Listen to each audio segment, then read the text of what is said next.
Book of Job, chapter 24. But why have the seasons been hidden from the Lord, while the ungodly have passed over the bound, carrying off the flock with the shepherd? They have led away the ass of the fatherless, and taken the widow's ox for a pledge. They have turned aside the weak from the right way, and the meek of the earth have hidden themselves together. And they have departed like asses in the field, having gone forth on my account, according to their own order. His bread is sweet to his little ones. They have reaped a field that was not their own before the time.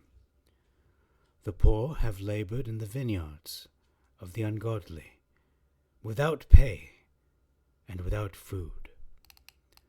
They have caused many naked to sleep without clothes, and they have taken away the covering of their body. They are wet with the drops of the mountains. They have embraced the rock because they had no shelter. They have snatched the fatherless from the breast, and have afflicted the outcast. And they have wrongfully caused others to sleep without clothing, and taken away the morsel of the hungry. They have unrighteously laid wait in narrow places, and have not known a righteous way. Who have cast forth the poor from the city and their own houses, and the soul of the children has groaned aloud. Why then has he not visited these? For as much as they were upon the earth, and took no notice, and they knew not the way of righteousness, neither have they walked in their appointed paths. But having known their works, he delivered them into darkness, and in the night one will be as a thief. And the eye of the adulterer has watched for the darkness, saying, I shall not perceive me. And he puts a covering on his face. In darkness he digs through houses. By day they conceal themselves securely. They know not the light. For the morning is to them all as the shadow of death. For each will be conscious of the terror of the shadow of death. He is swift on the face of the water. Let his portion be cursed on the earth, and let their plants be laid bare. Let them be withered upon the earth, for they have plundered the sheaves of the fatherless. Then is his sin brought to remembrance, and he vanishes like a vapor of dew. But let what he has done be recompensed to him, and let every unrighteous one be crushed like rotten wood. For he has not treated the barren woman well, and has had no pity on a feeble woman. And in wrath he has overthrown the helpless. Therefore, when he has arisen, a man will not feel secure of his own life. When he has fallen sick, let him not hope to recover, but let him perish by disease. For his exaltation has hurt many, but he has withered as mallows in the heat, or as an ear of corn falling off of itself from the stalk. But if not, who is he that says I speak falsely, and will make my words of no account? Shalom Aleichem, Assalamu Alaikum. Welcome to Job chapter 24, in which there are 25 verses, looking at the differences between the Septuagint and the Masroetic text. Beginning in verse 1, it reads, "Why have the seasons been hidden from the Lord?" versus "Why, seeing times are not hidden from Shaddai? Do they that know him not see his days?" In other words, why have these dark times been hid from Job's eyes by Adonai? So this asks a question regarding the previous verse where Job says, he said, "I knew not that darkness would come upon me." It's in the previous chapter. Versus the Masroetic saying, these times are not hidden from Elohim. So why is it then that those who don't know Elohim, those who do not know Elohim, they do not recognize these times? So that is a cryptic statement in the Masroetic. Verse 2, while the ungodly have passed over the bound, versus some remove the landmarks. So the difference being crossing the line, passing over the bound, versus removing the landmarks. Carrying off the flock with the shepherd, versus they violently take away flocks and feed thereof. There's an addition of violently and an addition of feed and an omission of shepherd. Verse 4, weak versus needy, the meek versus the poor. So this calls to mind and perhaps gives some clarity to the Beatitudes, that it's not necessarily talking about the physically poor, but those who are poor in spirit who will inherit the earth. Verse 5, they have departed like asses in the field, versus behold, as wild asses in the desert. So this is domestic donkeys versus, I should say, like farm, those raised in a farm, perhaps, versus wild donkeys. This is comparing the ungodly or the wicked to donkeys. Having gone forth on my account, versus go they forth to their work. So his servants and livestock have departed, versus these groups have left to do other work. According to their own order, versus rising betimes for a prey. In other words, according to a predetermined order, versus rising up to eat. His bread is sweet to his little ones, versus the wilderness yields food for them and for their children. So in other words, his bread is sweet to his children. It's a cryptic statement in the Septuagint, versus they are fed and provided for in the desert. Verse 6, our first significant to perhaps big difference in this chapter. They have reaped a field that was not their own before the time, versus they reap every one his corn in the field. So they reap on stolen land.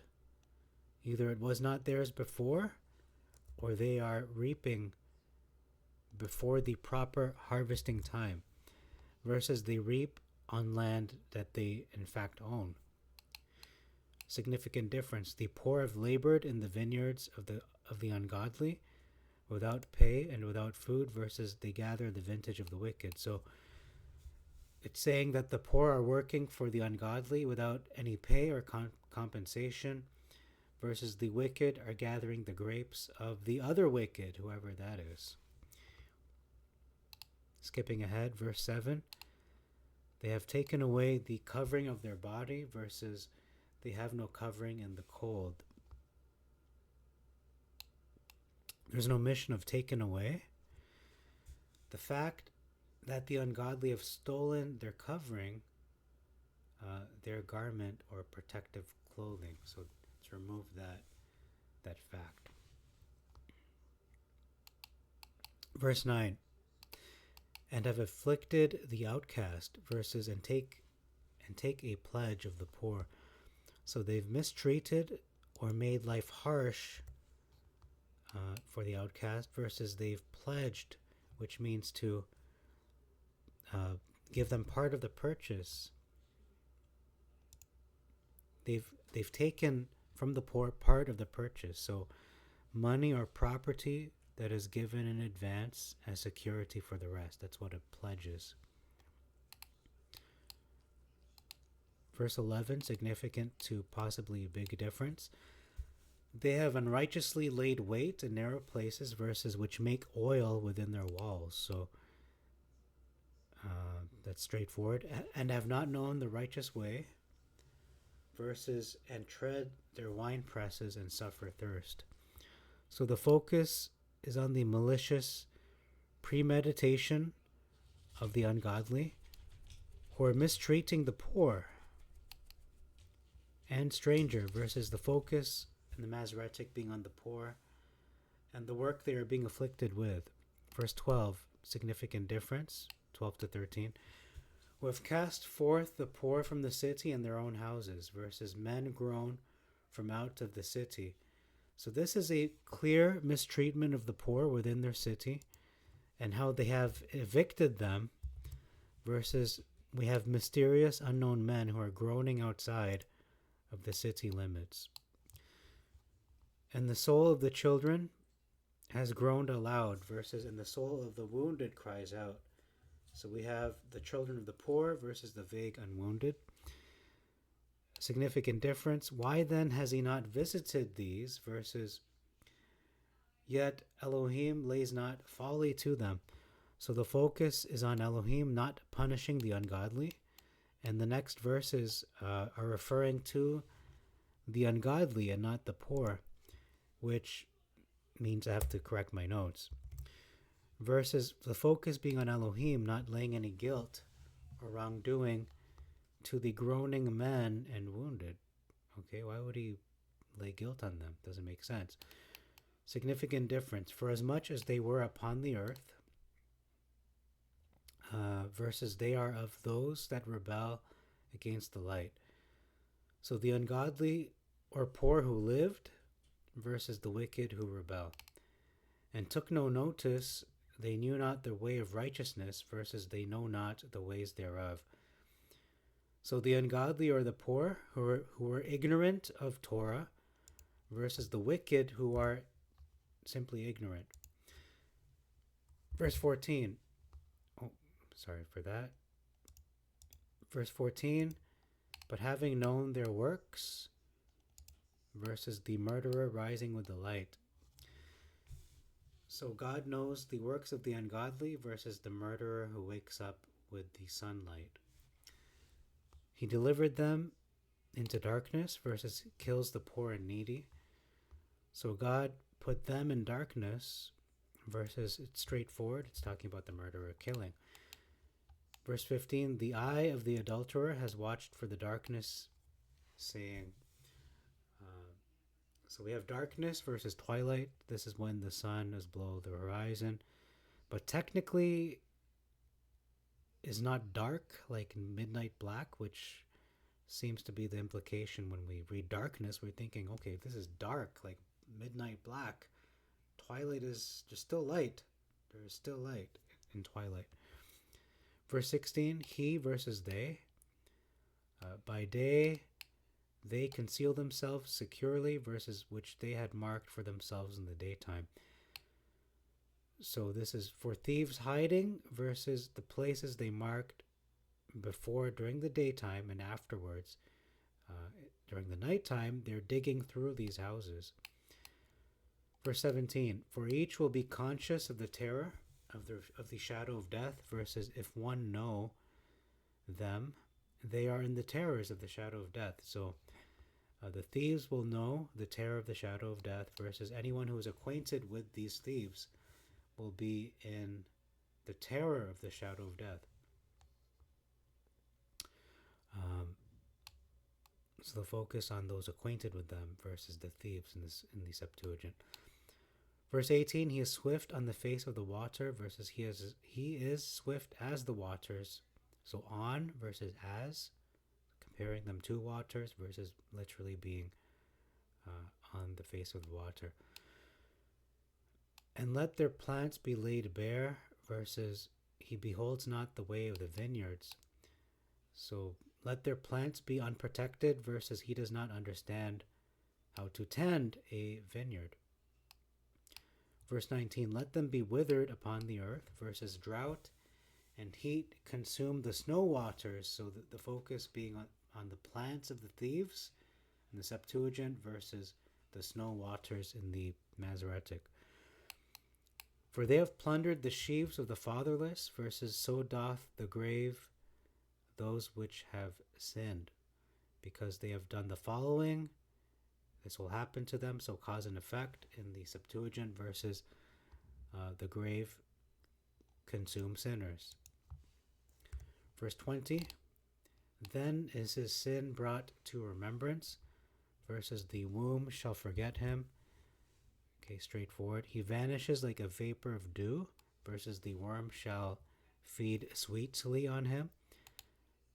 And then, but let what he has done be recompensed to him versus he shall no more be remembered. It's all straightforward here. And let every unrighteous one be crushed like rotten wood versus in wickedness shall be broken as a tree. So in the Septuagint, it's referring to cause and effect, speaking of how justice will be rendered and the unrighteous eventually crushed. On the other hand, we have the Septuagint, which is more morbid in language. It's darker. It talks about how the wicked is erased from existence and at the end is broken. Verse 21. Significant difference, for he has not treated the barren woman well. This could even be a big difference, but I'll leave it as significant. Versus he that is evil entreats the barren that bears not. So entreats means to treat well. But it's saying in the, I'm going to put a big difference. It's saying in the Masroetic that the evil's treating the barren well. He's treating them well. He's taking care of the barren. Whereas the Septuagint is saying, no, he's not treating them well. Otherwise he wouldn't be wicked. But so that is a very different narrative being told. And has had no pity on a feeble woman versus and does no good to the widow.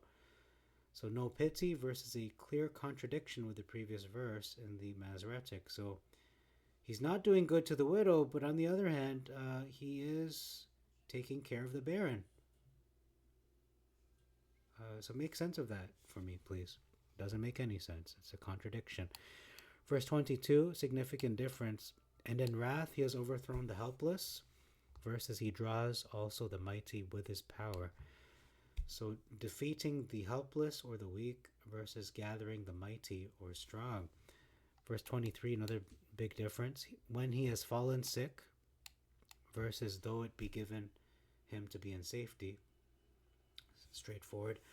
Let him not hope to recover versus whereon he rests into the safety.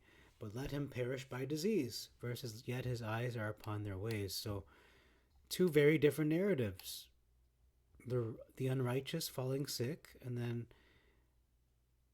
a curse is then declared on him in the Septuagint versus the security of the wicked. We have that narrative continuing. There, when it says there, it could mean the weak or the mighty. It's unclear. But one could say, especially in this chapter, that the Septuagint and the Masroetic scriptures or translations of Job are wildly different. They diverge so much so that they are two different books, distinct books, with even differing narratives. You can't say these are the same story anymore, especially in this chapter. They're two wildly different books. Verse 24, for his exaltation has hurt many, versus they are exalted for a little while. So talking about the effect of his hurting many, his being exalted, I should say, is causing the hurt of many, versus the wicked is exalted for a time period. So a chronology is given. He has withered as mallows in the heat, versus they are gone and brought low, they are taken out of the way as all other. Straightforward. Or as an ear of corn falling off of itself from the stalk, versus and cut off as the tops of the ears of corn. So this says you're describing more what he has done, the unrighteous, by hurting many, and then it asks who he is, or describes, I should say, who he is and what happens to him eventually, that he is going to fall off from the stalk.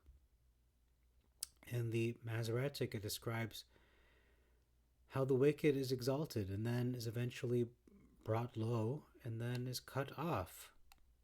And the footnote in the hard copy reads, for mallows mist. So it can also be read as he's withered as mist in the heat. How is mist withered? I'm not sure, but mist tends to dissipate in the heat and vanish. So that's all for this chapter. Thank you very much for your time. Till next time, I bid you all Shalom Aleichem, Assalamu Alaikum, Irini Mazisu, Pax Vobiscum, peace be unto you, and Maranatha.